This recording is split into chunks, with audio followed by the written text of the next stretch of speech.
こんにちは、今川大島です。デミオの修理をしています。中古のフェンダーと、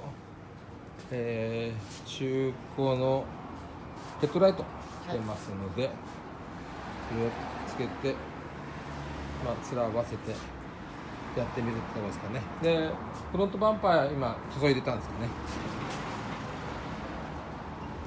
フロントバンパー入れました。これで形になるかなと思いますね。